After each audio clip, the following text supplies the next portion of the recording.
का orange alert जारी किया है और इसके साथ ही पूर्वी राजस्थान में अगले 6 दिन भारी बारिश की चेतावनी जारी की गई है। दक्षिण पूर्वी जिलों में भारी बारिश की चेतावनी यहां पर दी गई है। तो बड़ी खबर से इस वक्त आपको रूबरू करवा रहे हैं। आज 29 जिलों में तेज बारिश का अलर्ट जारी किया गया है। जयपुर में 5 सितंबर तक बारिश का अलर्ट रहने वाला है। पूर्वी राजस्थान के अगले 6 दिन बारिश का अलर्ट रहेगा।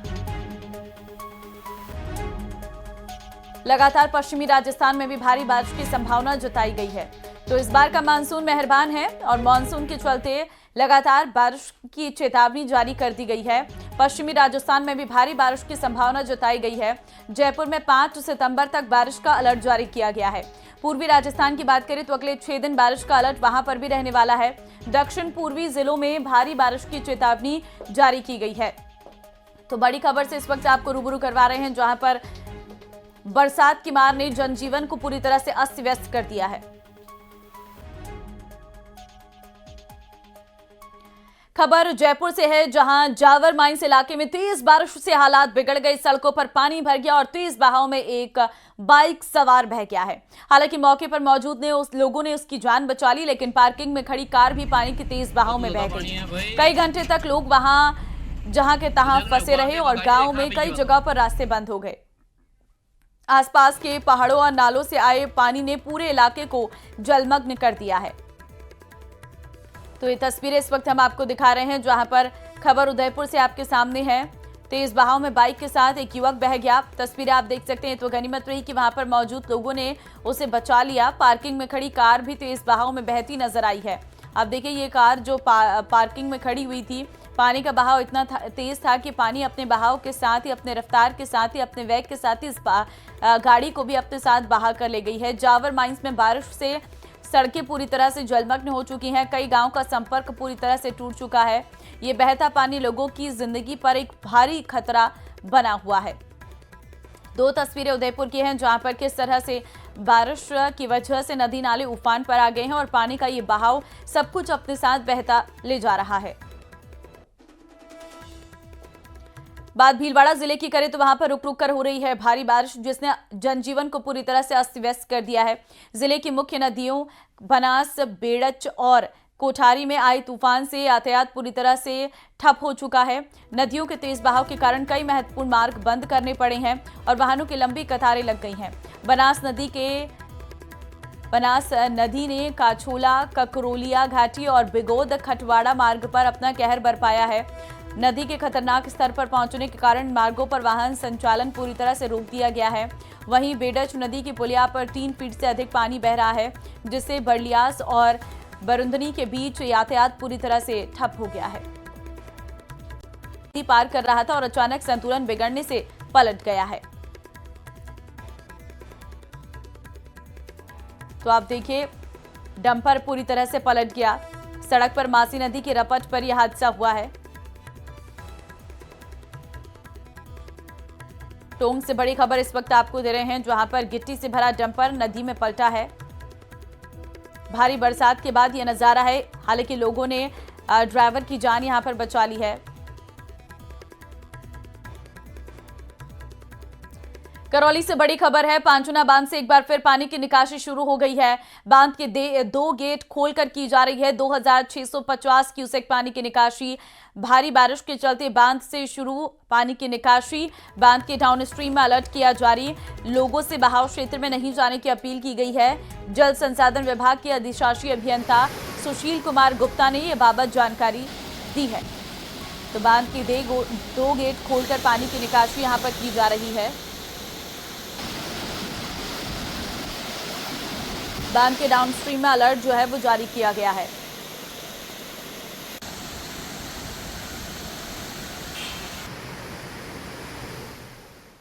भोजनलाल कैबिनेट की अहम बैठक आज दोपहर 3 बजे होगी। कैबिनेट की बैठक कल से शुरू हो रहा है। विधानसभा सत्र से पहले कैबिनेट की अहम बैठक। धर्मांतरण विधेयक, कोचिंग बिल, यूनिवर्सिटी बिल, विधायकों के पेंशन संशोधन विषय पर कैबिनेट में इन मुद्दों पर बड़ा निर्णय संभव है। तो दोपहर 3 बजे जो है कैबिनेट की बैठक होगी। भजनलाल कैबिनेट की बैठक, बड़ी खबर आपको दे रहे हैं, अहम बैठक है। धर्मांतरण विधेयक, कोचिंग बिल, यूनिवर्सिटी बिल, विधायकों की पेंशन संशोधन विषय पर चर्चा संभव। कई अहम मुद्दों पर हो सकती है चर्चा।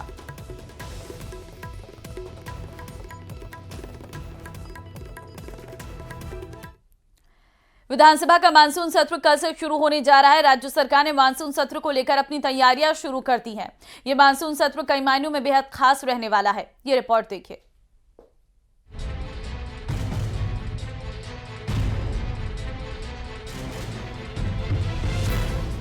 1 सितंबर से विधानसभा का मानसून सत्र शुरू हो रहा है। इस बार मानसून सत्र हंगामेदार रह सकता है। कांग्रेस सदन में जनहित के कई मुद्दे उठाएगी, जिनमें कानून व्यवस्था, स्मार्ट मीटर और झालावाड़ स्कूल हादसे जैसे मुद्दे उठाए जाने के प्रबल आसार हैं।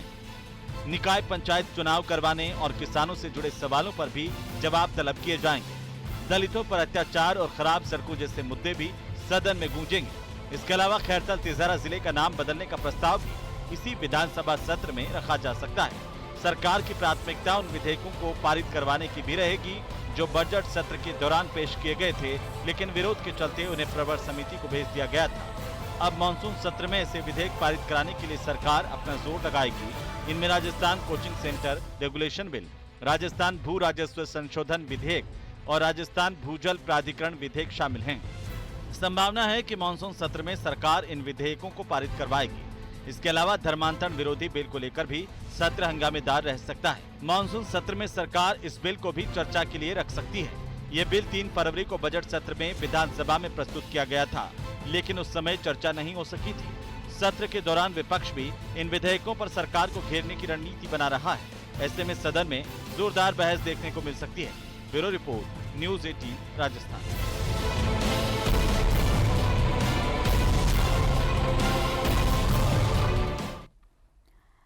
पूर्व मुख्यमंत्री अशोक गहलोत ने उनकी सरकार गिराने के आरोपों पर हनुमान बेनीवाल ने पलटवार किया। हनुमान बेनीवाल ने कहा है कि अशोक गहलोत के कार्यकाल में सरकार बचाने के चक्कर में हर विधायक को सुपर सीएम बना दिया था।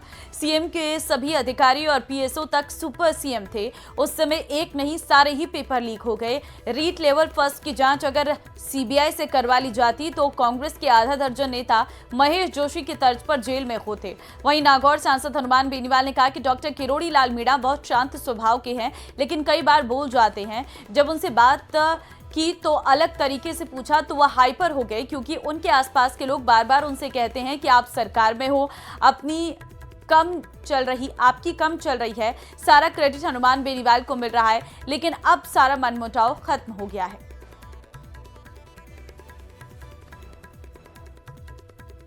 अशोक गहलोत के कार्यकाल के अंदर जिस तरह सरकार बचाने के अंदर उन्होंने हर विधायक को सुपर सीएम बना दिया। हर विधायक सुपर सीएम था।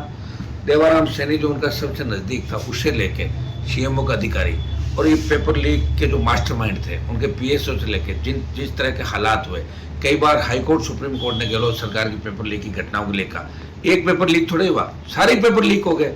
रीट लेवल फर्स्ट की जांच अगर सीबीआई से करा ली जाती तो कांग्रेस के आधा दर्जन नेता महेश जोशी की तरह भी जेल के अंदर होते।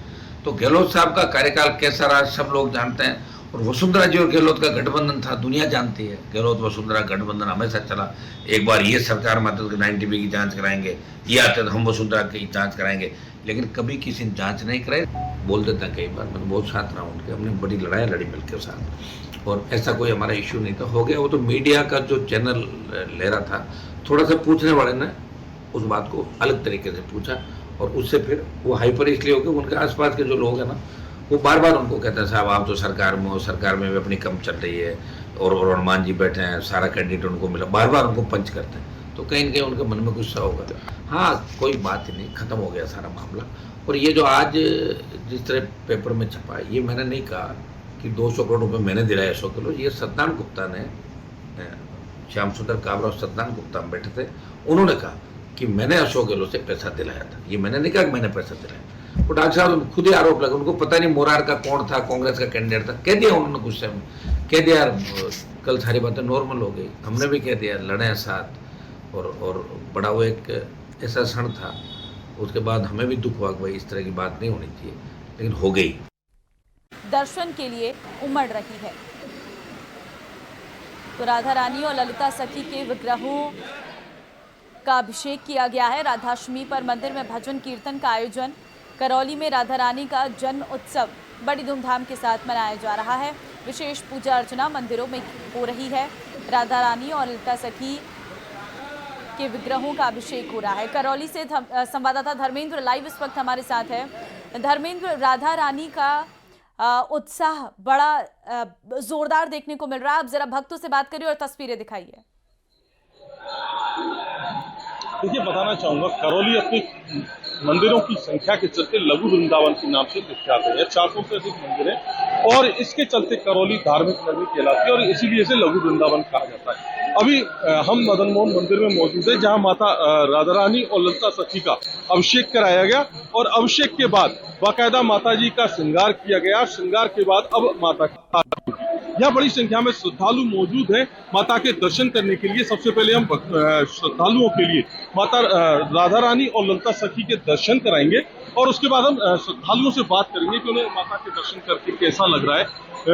बड़ी संख्या में श्रद्धालु सुबह से ही यहाँ पहुंच गए थे। साथ ही कुछ श्रद्धालु यहाँ भजन कीर्तन और अन्य जो पूजा पाठ है उनमें कर रहे हैं। यहाँ जो मंदिर के पंडित हैं भगवान कटारा शास्त्री के सानिध्य में माता का अभिषेक कराया गया है। यहाँ माता जी के और कैसा लग रहा है माता के दर्शन? बहुत बढ़िया लग रहा है, अच्छा लग रहा है। हम पहली बार पधारे हैं और राधा रानी को देखते हमको। कहाँ से आए आप? इंदौर से। हम भी इंदौर से आए हैं। कैसे? सब बढ़िया लगा, बहुत बढ़िया। कैसे पता लगा आपके यहाँ दर्शन हो? हाँ, पता लगा जब दर्शन करने आए। आप भी कुछ कहिए। हम बालाजी से आए हैं, मेहंदीपुर बालाजी से। देखिए, श्रद्धालुओं में उत्साह है। इसके साथ ही और भी लोगों से हम बात करेंगे, प्रयास करेंगे कि किस तरह से वो माता जी के दर्शन कर रहे हैं और माता के दर्शन करके ये मनौती मांग रहे हैं। कैसा लग रहा है माता जी? बहुत बढ़िया लग रहा है, बहुत बढ़िया है, बहुत अच्छा लग रहा है।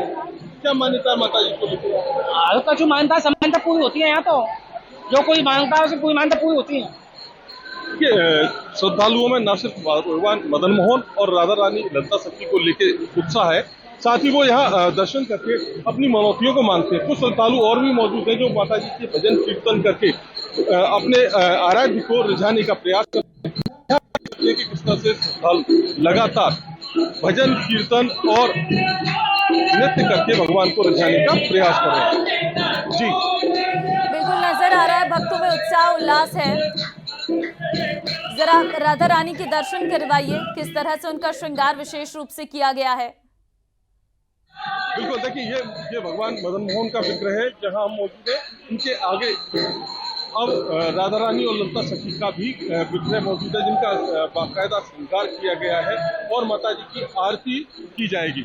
अभी श्रद्धालु बड़ी संख्या में दर्शन करने पहुंच रहे हैं और लगातार ये दर्शन जारी रहेंगे। इसके साथ ही श्रद्धालुओं का अलग अलग आयोजन होंगे। साथ ही करौली के जो विभिन्न मंदिर हैं, 400 से अधिक यहाँ मंदिर हैं, उन मंदिरों में भी आयोजन होंगे। साथ ही कुछ निजी स्थानों पर भी माता राधा रानी की पूजा अर्चना और भजन संध्या का भी आयोजन किया जाएगा। जी देखिए, ये माता राधा रानी और ललिता सखी का विग्रह है जहां उनके श्रृंगार किया जा रहा है और आरती की जाएगी। जी बिल्कुल नजर आ रहा है कि पूरी तरह से श्रृंगार किया गया है। कुछ और श्रद्धालुओं से बात करिए और पूछिए कैसा महसूस हो रहा है और किस तरह से आज इस राधा रानी के जन्म उत्सव को मना रहे हैं लोग। बिल्कुल, देखिए श्रद्धालु माता के दर्शनों के साथ ही जो राधा रानी का जन्म उत्सव से मनाने यहाँ बड़ी संख्या में पहुंच रहे हैं। मुझे श्रद्धालु से बात करें, कैसा लग रहा है? क्या बहुत अच्छा लग रहा है। इसे भगवान राधा रानी के दर्शन करके बहुत अच्छा लग रहा है। हमें आज बहुत खुशी हुई है इनको देख करके हमें, और हमें चाहते हैं कि हमेशा हमको ऐसा आशीर्वाद दे जो हम हमेशा दौड़ते और चलते चले। देखिए श्रद्धालु बताइए कैसा लग रहा है माता जी को? कैसा लग रहा है माता जी के दर्शन करके? क्या मान्यता माता जी की? आप जय माता दी। माता मान्यता है जी। जब श्रद्धा भाव हो रहा था तो हम यहाँ पे आ रहे हैं लोग, सभी लोग जुड़े हुए हैं यहाँ से, काफी लोग जुड़े हुए हैं इसलिए यहाँ पे। देखिए राधा रानी के दर्शन करने के साथ यहाँ बड़ी संख्या में मदन मोहन और राधा रानी के जयकारे श्रद्धालु लगाते हुए माता का जन्मोत्सव मना रहे हैं। जी ठीक है, बिल्कुल नजर आ रहा है मदन मोहन जी मंदिर में किस तरीके का उत्साह है। आज के दिन को किस तरह से, अभी पूरे दिन तो श्रद्धालु यहाँ पर आते रहेंगे, भजन कीर्तन का दौर भी जारी है लगातार, कहाँ कहाँ से लोग पहुंच रहे हैं और किस तरह से इस आयोजन को यहाँ पर किया जाएगा? देखिए, बात करें अगर राधा रानी के जन्मोत्सव की, तो करौली के मदन मोहन मंदिर के साथ ही गोपाल जी मंदिर, गोविंद देव जी मंदिर, नवल बिहारी जी मंदिर और कई जो कृष्ण मंदिर हैं, उनमें राधा रानी का जन्मोत्सव धूमधाम के साथ मनाया जाता है। कुछ ही इसके साथ ही कुछ निजी स्थान है जहां पर भी राधा रानी का जन्मोत्सव मनाया जाएगा और भजन संध्या का भी आयोजन किया जाएगा। जी ठीक है, बहुत धन्यवाद आपका धर्मेंद्र तमाम जानकारी देने के लिए। अगली खबर करौली के टोडा भीम से है, जहां करीरी गाजीपुर स्थित प्रसिद्ध भैरव बाबा के लक्खी मेले में इस बार कुश्ती दंगल सबसे बड़ा आकर्षण रहा। लाखों की भीड़ के बीच देश भर से आए नामी पहलवानों ने अपने दमखम का प्रदर्शन किया। ऐतिहासिक दंगल देखने के लिए न केवल मैदान बल्कि आसपास की पहाड़ियों पर भी लोग खचाखच बैठे नजर आए। भक्तों ने पहाड़ की चोटी पर स्थित भैरव बाबा के दर्शन कर खीर पुए का भोग लगाया और मनौतियां मांगी। मंदिर परिसर में गगनभेदी जयकारों से वातावरण भक्तिमय हो उठा। बता दें कि इस दौरान दिल्ली, हरियाणा, पंजाब, उत्तर प्रदेश, जम्मू कश्मीर और राजस्थान समेत कई राज्यों से आए पहलवानों ने जोरदार मुकाबले खेले।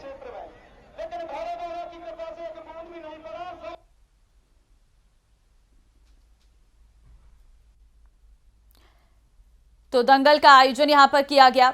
आखिरी मुकाबला बराबरी पर छूटा था। दूर दूर से लक्खी मेले में पहुंचे लोग कुश्ती दंगल का आनंद लेते नजर आए।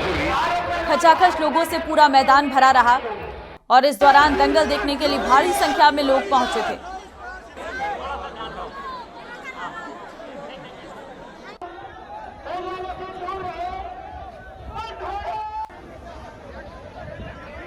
सीकर के खाटू श्याम जी मंदिर के पट 2 दिन बंद रहेंगे। 6 सितंबर की रात 10 बजे पट बंद हो जाएंगे। अगले दिन 7 सितंबर को पूर्णिमा पर चंद्र ग्रहण और 8 सितंबर को तिलक श्रृंगार होगा, जिसके बाद शाम 5 बजे पट दोबारा खोले जाएंगे।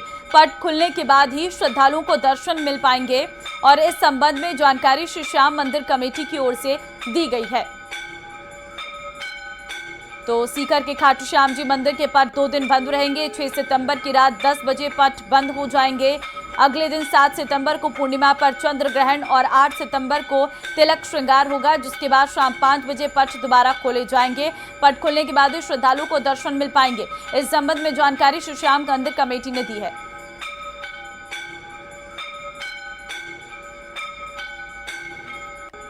और चलिए इन्हीं तमाम खबरों के साथ